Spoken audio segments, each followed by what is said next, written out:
Hey everybody, what's up? It's Ryder. It is I'm making my I guess my week 2 video. It's actually I'm a little behind, so I'm trying to catch up. So week 2, the topic was my coming out, my personal path to where I am right now.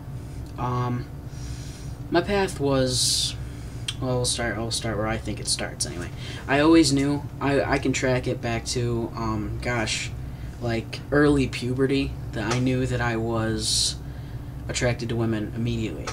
I like to tell everybody, when 5th, 6th grade, 7th grade, whenever it happens for you, for girls, girls think that boys have cooties, and then all of a sudden they don't have cooties, and girls are kind of like, oh, boy, he's alright, That never happened for me. Because I knew that I was attracted to women. I don't think I knew, oh man, I'm really into women, like, oh my god, she's hot. I don't think I knew it to that extent, but I knew that I wanted nothing to do, any kind of romantically or anything with guys. I knew that right off the bat. That is pretty much as far as the progression went, and all the way through junior high and high school. I knew that about myself, but I never said anything to anybody. Even my closest friend, my family, nobody. I grew up in a really small town. I graduated with less than 100 people. Most people would call it a hick town. A lot of rednecks, quote unquote. Very close-minded, the majority of them. And I think I was scared when I look back on it. I really think that I was scared. I was an athlete. And the last thing that I wanted was to tell people that I was attracted to women, or a lesbian, if you will. I was so afraid that they would throw a fit when I went into the locker room, because I played sports, so I was in the locker room every day, and it was like, if I told people, then, there'd be a huge issue. They wouldn't let me in the locker room. I would ruin my life, because in high school, sports was pretty much what got me through school. I mean, I liked school, I was good at school, but I played sports, and that's all I really cared about in high school. So that was the most important thing to me, and by telling people my attraction to women, I was afraid that would be taken away from me. So I kept that a secret. And I think along the way I was still kind of figuring myself out. I think the first time was my senior year, when I honestly don't even know how it happened, but I stumbled upon something on the internet. I don't know what site, I don't know what it was, but it was about transgendered people, but they didn't call it transgendered people. I don't know what they called it, but basically transgendered people. And I remember being instantly fascinated by it, and it was like opening a door that was right in front of me the whole time, but I didn't know it. And ever since that moment, I researched it more and more and more, watched all I could watch, read all I could read, but it really still didn't progress too much. Because although I related with a lot of it, at that point I still hadn't come out as a lesbian, so I was thinking, whoa, this is a lot, maybe you'll just calm it down. So I went to college, and I'd say the first 2 months of college I came out, was completely out to all my friends and family as a lesbian. And felt like, a weight had been lifted off my shoulders. And as good as that felt, I still kind of felt like the proverbial glass was half empty. It was, instead of being an empty glass, I filled it halfway up, but it still wasn't completely right. And I felt that way, but it was almost like I was content with feeling happier than I had been, so I just kind of left it at that for a while. And shortly after that, I got into my first relationship ever. It was my first relationship, and it was a lesbian relationship, and I was, whatever you want to call it, head over heels, smitten. I thought it was the greatest thing in the world, and things got pretty serious for quite a while, over 2 years, and I had thrown the idea of being transgendered out there, like saying, well, I read all this stuff, and I really feel like they're talking to me when they talk about this stuff, but my partner at the time didn't want to hear anything about it.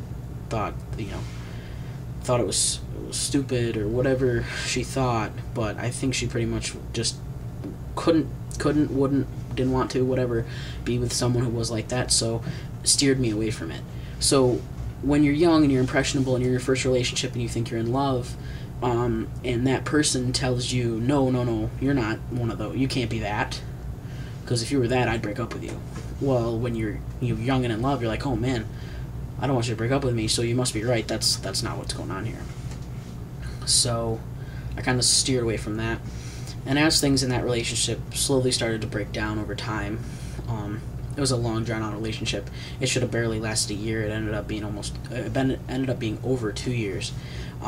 As things started to break down, the idea of being transgendered, maybe that's what I really was, kept coming back. It was almost like an obsession. I kept researching it. I kept watching videos. I kept, I don't know, just reading about it, all that stuff. I wouldn't leave it alone, kind of a thing. And then something that happened is I met a transgendered person. Actually, Aaron, actually, the Wednesday guy here on this collab channel. He was my first experience with someone transgendered, and then it really brought it to life for me that this wasn't just something I was reading. This wasn't just something I was watching videos on. It happens to real people, and it happens to people that you know. Someone I knew. And I just remember Aaron finding his way he paved the way for me to find my way. And I'm eternally grateful for that. And it just, I don't know. I don't have really words for it. It's just who you are, and when you find that answer that you've been essentially searching for years, it's a phenomenal feeling. But long story short, I finally embraced it and said, you know what, the road's gonna be rocky, but I've gotta be me, or I'm gonna be miserable. So I came out to my friends first, was met with very warm responses by the majority of people, and what I did is I sent out basically an email. It was a Facebook message, but I sent it out. I went through Facebook and I went from almost 1,000 friends down to just over 100, and I essentially sat down and said, I've got to tell everyone. And I went through all my friends on my friends list and said, who do I care enough about to lay myself out on the line and risk being hurt by these people? Do these people mean enough to me? Are they close enough to me? Is our friendship strong enough that I would risk being hurt by them with this? And so I whittled down my friends list, 800 people I was friends with, I defriended, basically. And, the 100 strong friends and family that I was comfortable and confident that they meant enough to me that I would risk the pain. I sent out basically a message saying, alright, this is who I am, I am transgendered, this is what it means to be transgendered, this is the path that I'm on, and I will continue to be on. I wish you'd support me.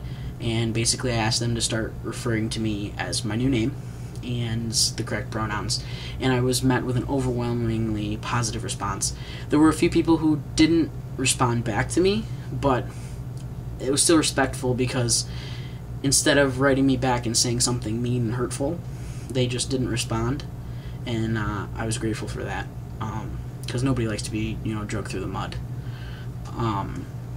So after that, it was the process of telling my family. One by one, I sat my family down personally and spoke to them face to face, with the exception of my father, because he lives in North Carolina and it's kind of hard to see him face to face.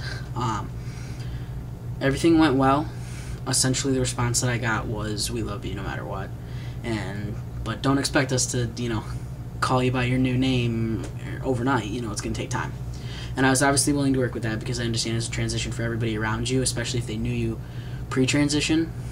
So, but they're great now. We're talking, over a year and a half, I think. About over a year and a half since I came out, and things are going really well. Sometimes I sit and I think, you're so happy now. If only you would have found your path, 5 or 6 years ahead of time. When I was still a teenager, and then maybe I could have went through the hormone blocking process, and I could have saved myself a lot of grief. But at the end of the day, when I think about it, I'm actually kind of grateful that I went through the path that I went through, the struggles that I did, because I believe personally that all those struggles make you into the person that you are. So without those struggles, I don't think I'd be the same person. And you learn from your mistakes, and you just gotta find your way sometimes. And I'm really glad that I have, and I wouldn't change my path, because it's made me the man I am today. But with all that sentimental stuff over, that's pretty much my coming out story in a nutshell. And yeah, that is about it for my week 2. Hopefully I'll catch up to these guys here pretty quick. But if you haven't already, you should really subscribe. TheGuysRoom is an awesome collab channel. A lot of really awesome guys on here who say a lot of really awesome things, and a lot of it's really informational and helpful. So you should think about doing that. Alright, well, until next time, until next Sunday, or next time I make a video, we'll see you.